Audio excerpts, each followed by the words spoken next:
भारतीय संस्कृति, रंगों का संगम, भावों का समंदर, इतिहास की गाथा, परंपराओं की ज्वाला और धरोहर का अथाह सागर है।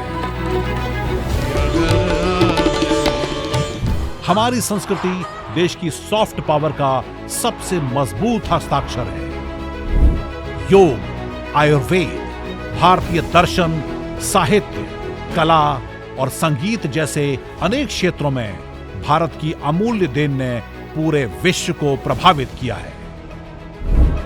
इंदिरा गांधी राष्ट्रीय कला केंद्र भारत की इस समृद्ध संस्कृति को दुनिया के सामने लाने का प्रयास कर रहा है।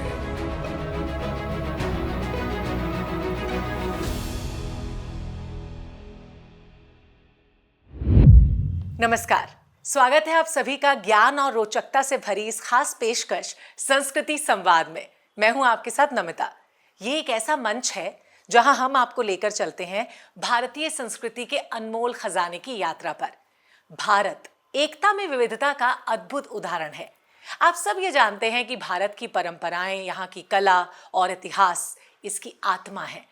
इस शो के जरिए हमारा उद्देश्य है कि हम उन अनसुनी कहानियों को आप तक पहुंचाएं जो हमारे देश की सांस्कृतिक धरोहर का हिस्सा हैं। तो चलिए शुरू करते हैं आज का सफर। आज के एपिसोड में आपके लिए क्या कुछ खास है, ये जानने के लिए सबसे पहले नजर डाल लेते हैं आज के एपिसोड की झलकियों पर। ये प्रदर्शनी छत्रपति शिवाजी महाराज के समय के अस्त्र शस्त्रों पर आधारित है।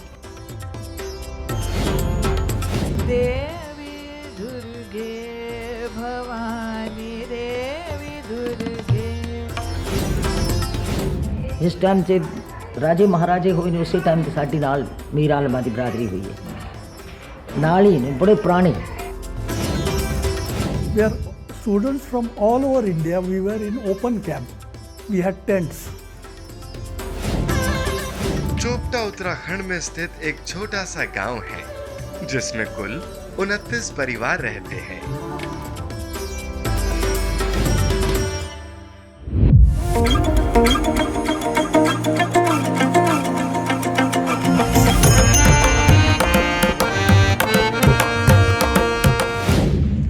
झलकियों को देखकर तो आप समझ गए होंगे कि आज हम आपके लिए क्या खास लेकर आए हैं। चलिए अब चलते हैं संस्कृति संवाद के पहले सेगमेंट साप्ताहिक सुर्खियों की ओर, जिसमें हम आपको दिखाते हैं कि बीते दिनों कला, संस्कृति और साहित्य के क्षेत्र में कौन कौन से इंपॉर्टेंट प्रोग्राम्स को ऑर्गेनाइज किया गया, जिनमें IGNCA की भागीदारी रही। तो पेश है आज की सुर्खियां। छत्रपति शिवाजी महाराज के राज्याभिषेक की 350वीं वर्षगांठ का जश्न मनाने के लिए नई दिल्ली में एक दुर्लभ प्रदर्शनी का आयोजन किया गया। ये प्रदर्शनी छत्रपति शिवाजी महाराज के समय के अस्त्र शस्त्रों पर आधारित है। ये शस्त्र प्रदर्शनी मराठा शासक की राजनीतिक सूझबूझ और उनकी सेवा करने वाले कुशल शस्त्रकारों के समर्पण को श्रद्धांजलि है। ऐतिहासिक शस्त्रों, कवच और आग्नेयास्त्रों के विशाल संग्रह को प्रदर्शित करते हुए ये प्रदर्शनी छत्रपति शिवाजी महाराज और उनके वंश की सैन्य विरासत के बारे में विस्तृत जानकारी प्रदान करती है। प्रदर्शनी का आयोजन पुणे के कोर हेरिटेज और इंदिरा गांधी राष्ट्रीय कला केंद्र द्वारा किया गया है। 1674 में शिवाजी महाराज का राज्याभिषेक न सिर्फ भारतीय राजनीतिक इतिहास में एक महत्वपूर्ण घटना थी, बल्कि स्वदेशी सैन्य तकनीकों के विकास में भी एक मील का पत्थर साबित हुई। इस प्रदर्शनी में तलवार, खंजर, कवच, हेलमेट, ढाल, तोप और आग्नेयास्त्र समेत शिवाजी महाराज के शासनकाल के कई प्रकार के महत्वपूर्ण अस्त्र शस्त्र शामिल किए गए हैं। 12 अक्टूबर को विजयदशमी के अवसर पर शुरू हुई ये प्रदर्शनी इंदिरा गांधी राष्ट्रीय कला केंद्र की दर्शनम गैलरी में 30 अक्टूबर तक चलेगी। नई दिल्ली में कला, शिक्षा और मीडिया विषय पर आधारित एक ज्ञानवर्धन व्याख्यान का आयोजन किया गया। ये आयोजन भारत की कला, सौंदर्य शास्त्र और सांस्कृतिक विरासत श्रृंखला के अंतर्गत किया गया। मुख्य वक्ता के रूप में प्रसिद्ध शिक्षाविद डॉक्टर भरत गुप्त ने भारतीय कला की अवधारणा पर विस्तार से बातचीत की। पुरानी कला जिसके बारे में कुछ श्रेष्ठ विचार हुआ है, गंभीर विचार हुआ है और जिसका यही अभिप्राय है इधर से बात उधर, अभिनय कह लें जैसे। अब अभिनय की भी डेफिनेशन क्या है? यस्मात् प्रयोगम नयते तस्मात् अभिनय स्मृतः। जिसको आप एक्टिंग कहते हैं, तो वो ये तो अंग्रेजी का शब्द है ना, एक्टिंग। लेकिन अभिनय की जो व्याख्या है, यस्मात् प्रयोगम नयते, कि जो मेरी बात, मेरे प्रयोग, मेरे अभिव्यक्ति को, मेरे चलने फिरने को आप तक ले जाता है, उसके अर्थ को, वो अभिनय है। व्याख्यान के बाद एक संवादात्मक सत्र हुआ जिसमें श्रोताओं ने विषय से जुड़े कई प्रश्न पूछे और डॉक्टर भरत गुप्त ने श्रोताओं की जिज्ञासा का समाधान किया। तमिलनाडु के करूर में 2 दिवसीय शिलालेख कार्यशाला का आयोजन किया गया। कार्यशाला में व्याख्यान, प्रस्तुतियां और इंटरैक्टिव सत्र भी आयोजित किए गए। इसके साथ ही पुगाजी हिल की यात्रा पर प्रतिभागियों ने पहली शताब्दी के जैन शिलालेख को पढ़ने का अभ्यास किया। कार्यक्रम में प्राचीन लिपि लेखन, विरासत शिलालेख, गुफाओं और रॉक कला की यात्रा को भी शामिल किया गया था। प्राचीन इतिहास में पुरातत्व और पुरालेख विशेषज्ञ फौसिया आई भी इस कार्यशाला का हिस्सा रहीं। बेंगलुरु में 2 दिवसीय सांस्कृतिक नृत्य कार्यक्रम का आयोजन किया गया। ये आयोजन इंदिरा गांधी राष्ट्रीय कला केंद्र के क्षेत्रीय केंद्र बेंगलुरु और बेंगलुरु दशहरा उत्सव फाउंडेशन ने किया। ये रंगारंग नृत्य कार्यक्रम कुनियोनु बारा कन्नड़ कोलाटा के जरिए प्रस्तुत किया गया। ऊर्जा से भरे कोलाटा नृत्य ने दर्शकों को मंत्रमुग्ध कर दिया और कर्नाटक की समृद्ध परंपरा का जीवंत उदाहरण प्रस्तुत किया।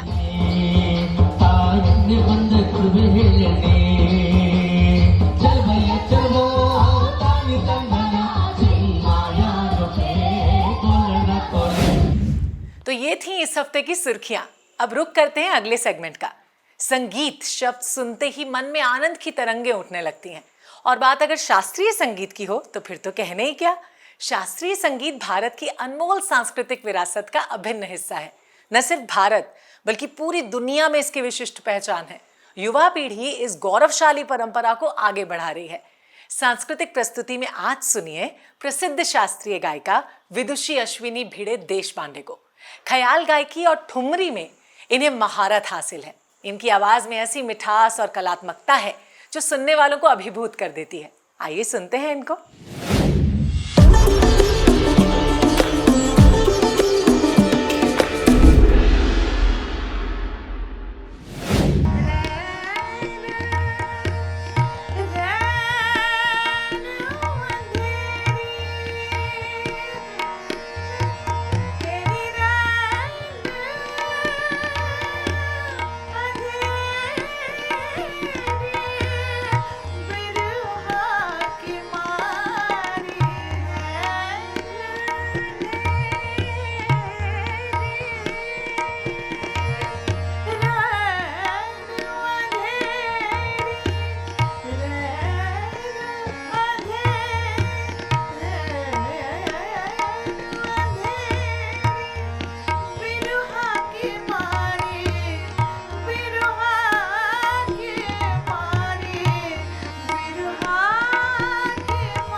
तो अभी आपने सुना विदुषी अश्विनी भिड़े देश पांडे को। यकीनन उनके सुरों ने आपको अनूठी अनुभूति कराई होगी। अब बात फिल्मों की कर लेते हैं। फिल्मों के माध्यम से हम अलग अलग संस्कृतियों से रूबरू होते हैं। सिने सर्कल सेगमेंट में आज हम आपका परिचय करवा रहे हैं भारतीय संस्कृति के एक और अनूठे पहलू से। आपने कभी मिरासन समुदाय के बारे में सुना है? पंजाब के लोकगीतों की समृद्ध परंपरा में मिरासन समुदाय का महत्वपूर्ण स्थान है। मिरासन महिलाएं पीढ़ियों से शादी, त्योहार और अन्य सामाजिक अवसरों पर लोकगीत गाकर सांस्कृतिक धरोहर को जीवित रखे हुए हैं। उनके गीतों में पंजाबी समाज की मान्यताएं, प्रेम, दुख और संघर्ष के विभिन्न पहलुओं का जीवंत चित्र देखने को मिलता है। मिरासन समुदाय की गायकी में सादगी और गहरी भावनाएं होती हैं जो सीधे दिल तक पहुंचती हैं। इनकी लोक धुनें न सिर्फ पंजाब की बल्कि भारतीय लोकगीत की धरोहर हैं जो श्रोताओं को मंत्रमुग्ध कर देती हैं। तो आज सिने सर्कल सेगमेंट में देखिए इसी मिरासन समुदाय पर आधारित film Mirasans of Punjab, born to सिंग।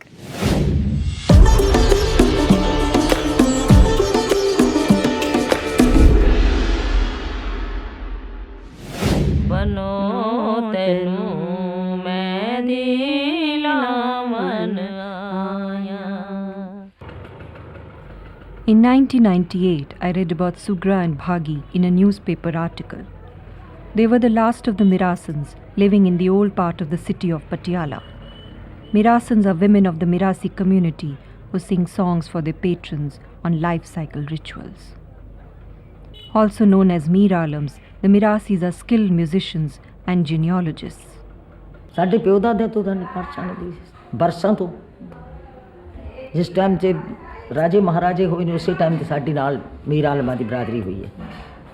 ਨਾਲ ਹੀ ਨੇ ਬੜੇ ਪੁਰਾਣੇ ਬਜ਼ੁਰਗ ਬਾਰ ਵੀ ਹੁਣ ਵੀ सब मतलब पुराने। ओढ़ कर पहना ने सेहरे की बलाएं ले ली, आज बांधेगा मेरा राज दुलारा, सेहरा आज बांधेगा मेरा राज दुलारा।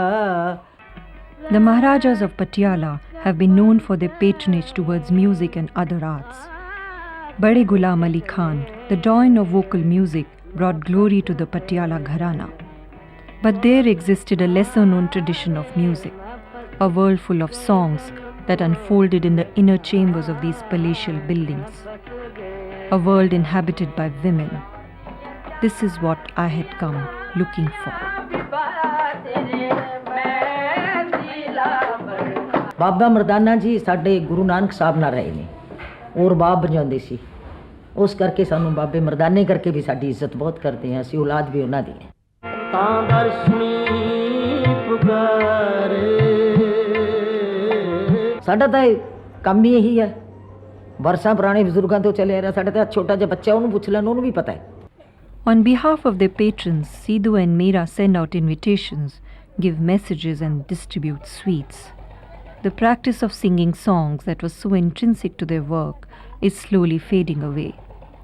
So is the skill of matchmaking.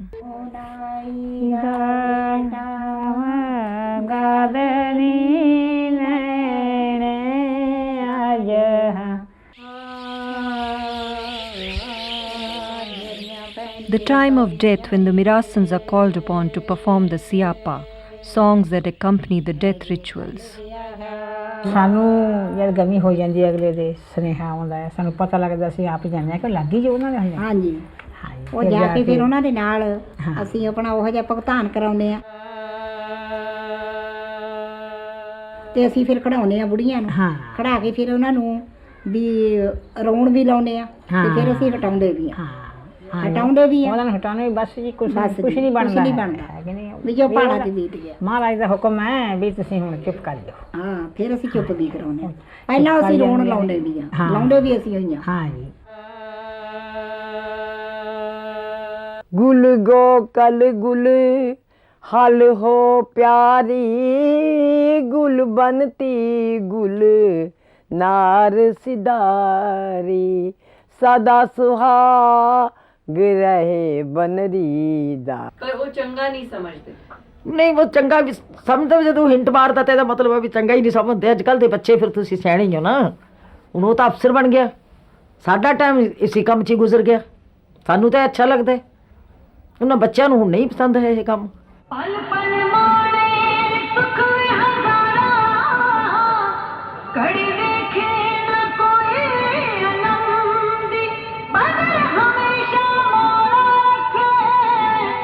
सांभलिया they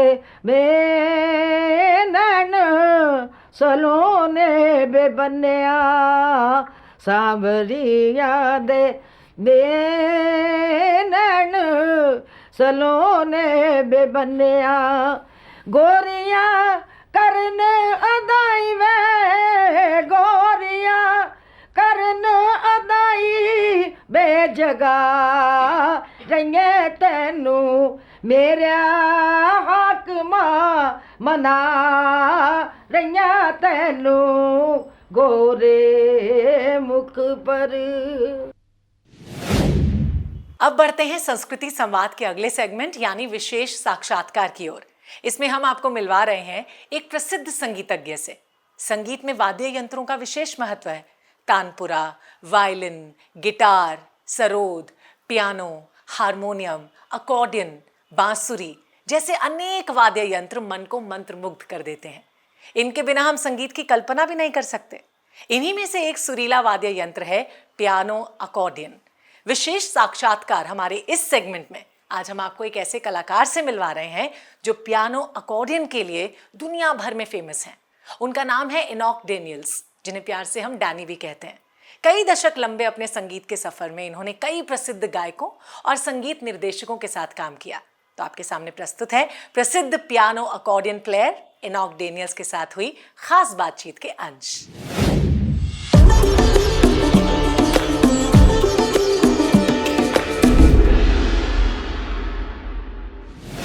So you started playing accordion somewhere at your age of around 12-13?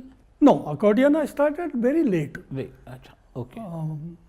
Piano you started? I must be about 18, 19 when I was doing my intermediate. Right. So there she asked me about Irish tune. I knew some. So I played and she said, exactly, I want this only. We were doing the Charlie's Aunt play. And she would require Irish background. Played those tunes on piano or what? No, accordion, baby accordion. Okay. Baby accordion. I had only that. It was a very small accordion, just 24 bass. So because of that, I could join the troupe to go to Delhi. After going to Delhi, you can imagine the life of students. We are students from all over India. We were in open camp. We had tents. So every evening we used to assemble together and talk with each other as to what you are going to do in future, what are your plans, this and that. Because everybody is concerned about his future. So naturally these topics came, and when I used to say I am going to join army after graduation, one of the friends, listeners, because I used to play accordion and they used to like it very much. And he suggested to me that, you have been an economic student, you don't know the value of scarcity. So when did you actually then start playing piano? Piano I started at the age of 12 or 13. Okay. Yeah. Any instrument can be used if it is used properly. Achha. Music instruments are to produce good sound. Right. ये नहीं कि हमारे Indian music में तो ये चलेगा ही नहीं. It is wrong to think that way. Achha. Why? Because you lack imagination then. जो है इंस्ट्रूमेंट उसका अपने संगीत में कैसे यूज करना ये मालूम होना चाहिए. बिल्कुल. It is like तो that. ये पियानो पे हिंदुस्तानी शास्त्रीय संगीत भी बजा है? बजा ऐसे नहीं बोल सकते पर बजा सकते हैं. अच्छा. तो आप It will sound like it is piano solo. जी. और अकम्पनीमेंट में तो यूज किया है बहुत. अच्छा. सब अपने इंडियन क्लासिकल गाने हैं सब है. अच्छा. इसमें भी पियानो तो यूज मसलन कौन से कोई एक आध दो गाना आपको याद हो?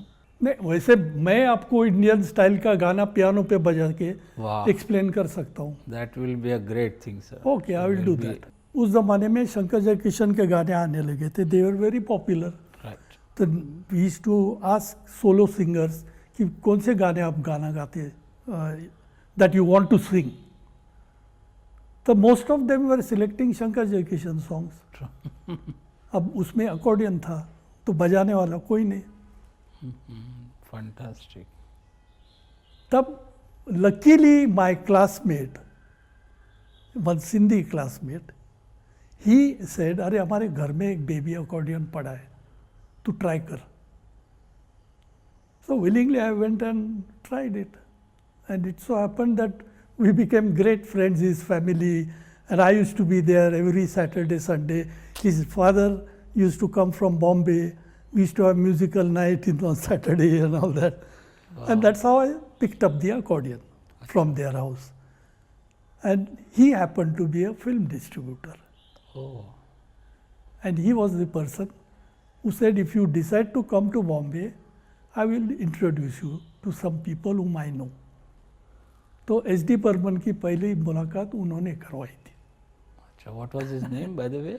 Huh? What was his Mr. name? Parmanand. Mr. Parmanand. Yeah. So it was film Madbare ne, no? Yeah, society. Film Society. Society. First. अच्छा अच्छा.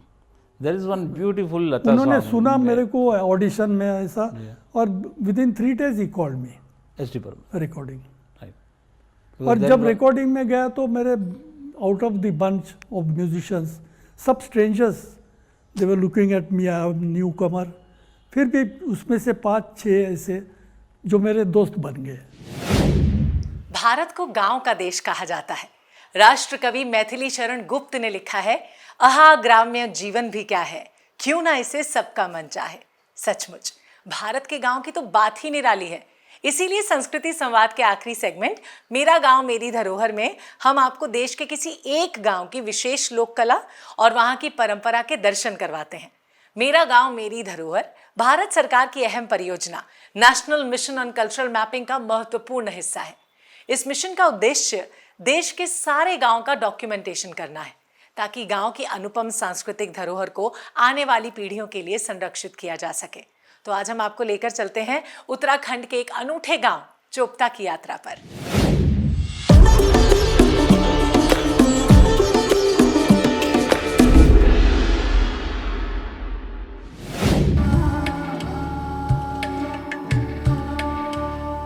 चोपता उत्तराखंड में स्थित एक छोटा सा गांव है, जिसमें कुल 29 परिवार रहते हैं. चोपता एक सुरमई हैमलेट है, जो उत्तराखंड के मिनी स्विट्जरलैंड के रूप में भी प्रसिद्ध है. चोपता क्षेत्र विविध वनस्पतियों और जीवों से समृद्ध है, जो कई रोडोडेंड्रॉन और देवदार के पेड़ों से घिरा हुआ है. चोपता पक्षियों के लिए एक स्वर्ग है. यहाँ पक्षियों की 240 से अधिक प्रजातियां देख सकते हैं, जिनमें देसी और प्रवासी प्रजातियां और हिमालयी पक्षी प्रजातियां शामिल हैं. चोपता घने जंगल से घिरा हुआ है और हिमाच्छादित हिमालय पर्वतमाला और हरे भरे घास के मैदानों का राजसी दृश्य प्रस्तुत करता है. चोपता भारत के सबसे ऊंचे शिव मंदिर तुंगनाथ के प्रसिद्ध और पवित्र मंदिर का आधार बिंदु है. तुंगनाथ पर्वत मंदाकिनी और अलकनंदा नदी घाटियों का निर्माण करते हैं. ये 3680 मीटर की ऊंचाई पर स्थित है और चंद्रशिला की चोटी से ठीक नीचे है. ये तुंगनाथ मंदिर और चंद्रशिला शिखर सम्मेलन के लिए ट्रैक का प्रारंभिक बिंदु भी है. तुंगनाथ मंदिर दुनिया के सबसे ऊंचे शिव मंदिरों में से एक है और उत्तराखंड में स्थित 5 पंच केदार मंदिरों में से सबसे ऊंचा है. इस क्षेत्र में होने वाली बर्फबारी के कारण सर्दियों के महीने के दौरान चोपता भी एक लोकप्रिय गंतव्य है.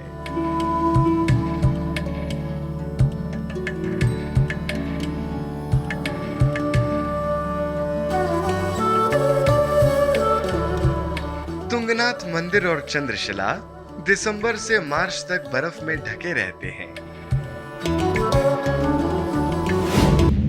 तो ये था संस्कृति संवाद का हमारा आज का एपिसोड. उम्मीद है कि आपको पसंद आया होगा, पर आपके सुझाव हमारे लिए बहुत ज़रूरी है, इसलिए आप अपने सुझाव हमें लिख कर भेजिए. हमारा ईमेल आईडी नीचे दिया हुआ है. आपसे फिर मुलाकात होगी IGNCA के इस स्पेशल प्रोग्राम संस्कृति संवाद के साथ, जो आपको रूबरू करवाएगा भारत की बहुरंगी संस्कृति से. फिलहाल मुझे इजाजत दीजिए और आप सब अपना बहुत अच्छे से ध्यान रखिए। नमस्कार।